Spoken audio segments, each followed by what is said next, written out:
कभी अमेरिका का सबसे भरोसेमंद साथी रहे यूरोपीय संघ यानी ईयू के 27 देश अब भारत के करीब आते दिख रहे हैं। हाल ही में यूरोपीय यूनियन के 27 देशों के टॉप कमिश्नर्स भारत पहुंचे और एक उच्च स्तरीय मीटिंग में शामिल हुए। यह पहली बार हुआ है कि यूरोपियन यूनियन का इतना बड़ा डेलीगेशन एक साथ भारत आया।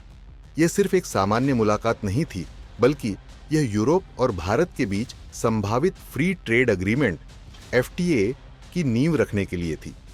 यूरोपीय संघ भारत को अमेरिका और चीन के विकल्प के रूप में देख रहा है और इसके पीछे कई अहम कारण हैं। इस वीडियो में हम जानेंगे कि यूरोप आखिर भारत के साथ इतना बड़ा व्यापार समझौता क्यों करना चाहता है। दरअसल यूरोपीय यूनियन और अमेरिका के बीच वर्षों से गहरा व्यापारिक रिश्ता रहा है, लेकिन हाल ही में अमेरिका की नीतियों के चलते यूरोप को बड़ा झटका लगा है। अमेरिका अपने घरेलू उद्योगों को बढ़ावा देने के लिए यूरोपीय देशों से आयात होने वाले उत्पादों पर भारी टैरिफ लगा रहा है। यूरोप से अमेरिका को होने वाला $605 बिलियन का एक्सपोर्ट अब खतरे में है।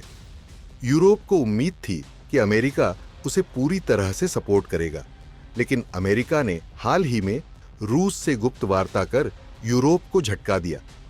यूरोपीय देश अब अमेरिका पर पूरी तरह निर्भर नहीं रहना चाहते। चीन यूरोप का सबसे बड़ा व्यापारिक साझेदार है, लेकिन belt and road initiative BRI के जरिए वह कई यूरोपीय देशों पर दबाव बना रहा है। यूरोपीय देश अब चीन की जगह भारत को एक भरोसेमंद सहयोगी मान रहे हैं। भारत क्यों बना यूरोप की पहली पसंद? दरअसल भारत दुनिया की 5वीं सबसे बड़ी अर्थव्यवस्था बन चुका है और यूरोप को इसमें जबरदस्त संभावनाएं दिख रही हैं।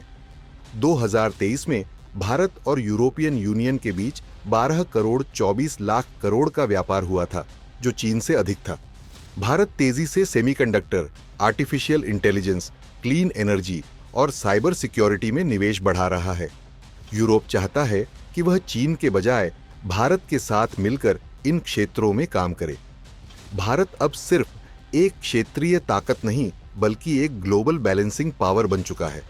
यूरोपीय यूनियन की कई कंपनियां भारत के साथ डिफेंस कूऑपरेशन बढ़ाने के लिए इच्छुक हैं। भारत पहले ही राफेल फाइटर जेट्स और अन्य रक्षा उपकरण यूरोप से खरीद चुका है और अब यूरोप भारत के साथ मिलकर हथियार निर्माण करना चाहता है। क्या होगा अगर भारत और यूरोपीय संघ के बीच FTA हो जाए?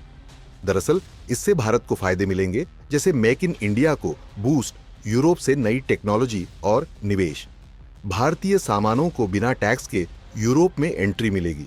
भारतीय कंपनियों को यूरोपीय बाजार में पहुंच मिलेगी और यूरोप को मिलने वाले फायदे की बात करें तो चीन पर निर्भरता घटेगी, सस्ता और विश्वसनीय सप्लायर मिलेगा।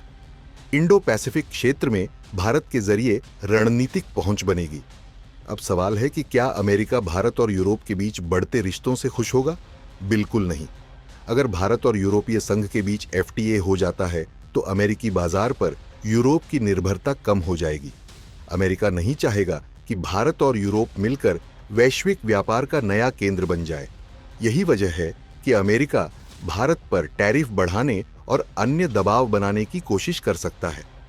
खैर, भारत और यूरोपीय संघ के बीच मजबूत होते रिश्ते सिर्फ व्यापार तक सीमित नहीं हैं, बल्कि यह भविष्य की ग्लोबल पावर बैलेंसिंग का हिस्सा भी है। FTA भारत को सुपर पावर बनने की दिशा में एक बड़ा कदम साबित हो सकता है। यूरोप, चीन और अमेरिका की निर्भरता से बाहर निकलकर भारत को एक रणनीतिक साझेदार बना रहा है। अगर यह डील फाइनल होती है तो भारत को वैश्विक व्यापार में एक नया और मजबूत स्थान मिलेगा। अब सवाल यह है कि क्या भारत इस मौके का पूरा फायदा उठा पाएगा? आपको क्या लगता है? हाँ या ना में कमेंट करके जरूर बताएं।